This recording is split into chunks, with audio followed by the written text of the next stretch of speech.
कुंभ और प्रयागराज वो स्थान नहीं है जहां पर राजनीति और राजनीतिक कार्यक्रम और फैसले लिए जाएं। जिस तरीके से भारतीय जनता पार्टी सबसे बड़ी भूमाफिया बनकर के आई है, ये वक्फ की जमीन को केवल कब्जा करना चाहते हैं, ये विवाद खत्म नहीं करना चाहते हैं, कोई झगड़ा नहीं खत्म करना चाहते हैं। अखिलेश जी, आज पूरा मंत्रिमंडल आज कुंभ का स्नान कर रहा है पावन पर्व पे। कुंभ और प्रयागराज वो स्थान नहीं है जहां पर राजनीति और राजनीतिक कार्यक्रम और फैसले लिए जाएं। कैबिनेट ही पॉलिटिकल है सर। कल ज्वाइंट पार्लियामेंट और कुंभ के स्थान पर कैबिनेट करना ये पॉलिटिकल है और पॉलिटिकल संदेश देना चाहते हैं वो लोग। Sir, joint parliamentary committee Akhilesh ji कब वहां स्नान करेंगे? समाजवादी पार्टी के लोग मन से और आस्था है उनको। हम में से बहुत सारे लोग हैं जो गंगा स्नान कराए होंगे, उन्होंने तस्वीर भी नहीं डाली होगी, कहीं भी ना आपको बताया होगा। सर, 31 को सेशन शुरू हो रहा है, उसमें वक्फ अमेंडमेंट को जो ज्वाइंट जेपीसी थी वो सामने रखेगी। कल भी लखनऊ में मीटिंग हुई है। भारतीय जनता पार्टी जहां उन्हें जमीन मिल जाए, और भारतीय जनता पार्टी को हम लोगों ने उत्तर प्रदेश में बहुत करीब से देखा है और लगातार उनके काम करने का तरीका देख रहे हैं।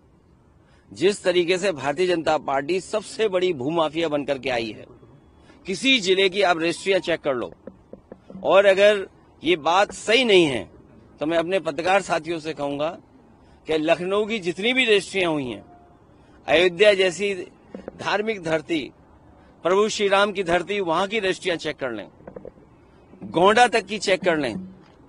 सबसे ज्यादा आप भारतीय जनता पार्टी के लोगों को पाओगे ये वक्फ की जमीन को केवल कब्जा करना चाहते हैं, ये विवाद खत्म नहीं करना चाहते हैं, कोई झगड़ा नहीं खत्म करना चाहते हैं। विवाद कैसे और बढ़े, कैसे लोगों को दबाया जाए, कैसे समाज में नफरत फैले, किस तरीके से नफरत का सहारा लेके राजनीति कर सकें, उस रास्ते पे भारतीय जनता पार्टी चलती है। उसी के लिए समय समय पर वो कानून लाती है। सर, आप दिल्ली कब जा रहे हैं चुनाव प्रचार करने के लिए? आप मिल्कीपुर का दौरा कर? बहुत जल्दी।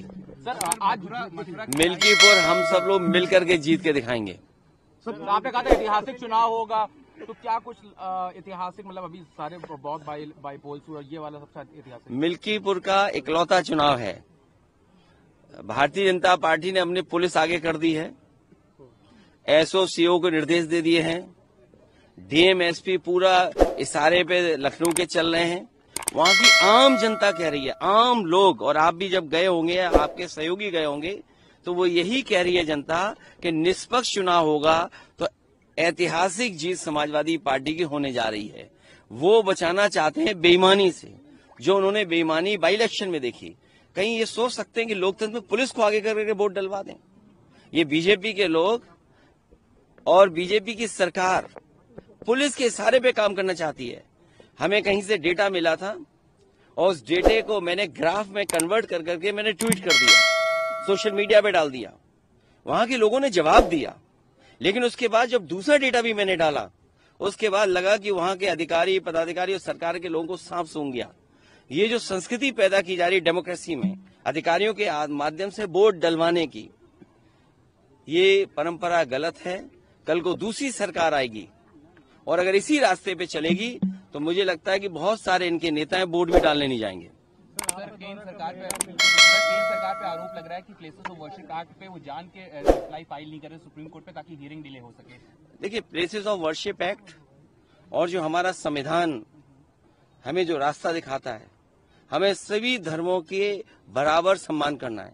पंथ निरपेक्ष, सोशलिस्ट, ये देश तभी है जब हम सब धर्मों का सम्मान करें, और यही हमारे संविधान की मंशा है कि हम सब धर्मों का सम्मान करें। लेकिन भारतीय जनता पार्टी कुछ न कुछ ऐसा काम समय समय पे करती है जिससे समाज में नफरत फैले, क्योंकि उन्हें बेरोजगारी पे चर्चा नहीं करनी, महंगाई पे चर्चा नहीं करनी, जो दुनिया में हमारे देश की बदनामी हो रही है उस पर चर्चा नहीं करनी, जो आर्थिक स्थिति आज है, आपका रुपया कहां पहुंच जा रहा है, बड़े पैमाने पे बेरोजगारी है, उस पर वो चर्चा नहीं करना चाहते हैं। और इन पर तो कोई ठोस बड़ा काम भी नहीं है जो दिखा सकें और जनता को बता सकें कि हाँ ये उनकी सरकार में काम हुआ है जिसकी वजह से जीवन में बदलाव आया है लोगों के। सर चरम पर है, आप कब जाएंगे, क्या होने वाला है? दिल्ली में हमारा समर्थन आपको है, इसका मतलब ये मत निकालिए कि हम कांग्रेस के विरोध में हैं। सर बीजेपी लगातार इंडिया गठबंधन उसी के साथ खड़ा है जो भारतीय जनता पार्टी को हरा रहा है।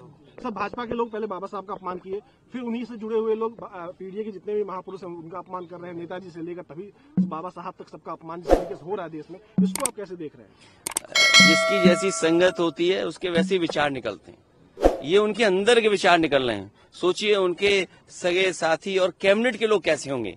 एक तो कैबिनेट जो कुंभ में बैठ रही है, एक दूसरी कैबिनेट भी है जो आप लोग जानते हैं, उसी के ये साथी लोग हैं।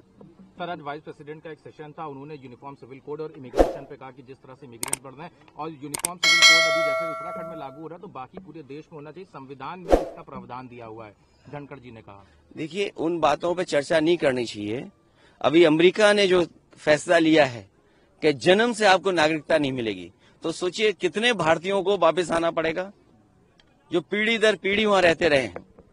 अगर कहीं ऐसा फैसला हो गया कि अमेरिका में रहने वाले भारतीय वापस आएंगे तो ये सरकार क्या करेगी, उसमें क्या कर रही है सरकार? ये बड़ा सवाल है जो आने वाले समय में बहस का मुद्दा बनेगा। इसलिए जो देश के सवाल हैं, असली सवाल है किसान की आय दोगुनी क्यों नहीं हुई, बेरोजगारों को रोजगार मिला कि नहीं मिला, जो फौज में भर्ती हो रही है आधी अधूरी नौकरी वाली, समाजवादी लोग कभी स्वीकार नहीं कर सकते। तो ये तमाम सवाल हैं जिन पर कोई चर्चा नहीं कर रहे हैं। और सबसे बड़ा सवाल तो उत्तर प्रदेश में आया कि भ्रष्टाचार चरम सीमा पर है। आप लोगों को इतने पैकेज मिलते हैं, उसके बाद भी आप खबर दिखाते हैं। मैं आपका धन्यवाद देना चाहता हूं आज कि इतने पैकेज के बाद भी बहुत सारे साथी कहीं न कहीं सच्ची खबर दिखाते हैं कि भ्रष्टाचार सरकार में कितना है।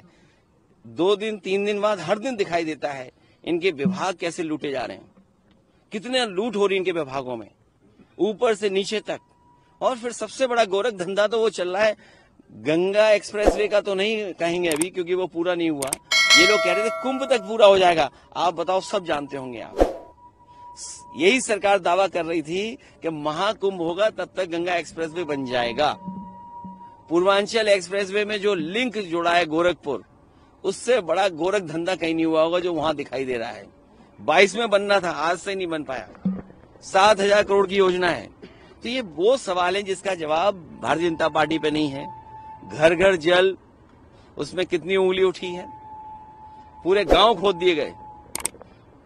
उन बातों को अभी स्पष्ट सरकार के लोग ही किसी न किसी दिन कहेंगे।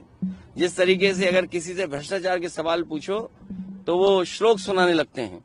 किसी विभाग में अगर आप सच्चाई से उन मंत्रियों से पूछोगे तो वो भी आपको श्लोक सुना सकते हैं।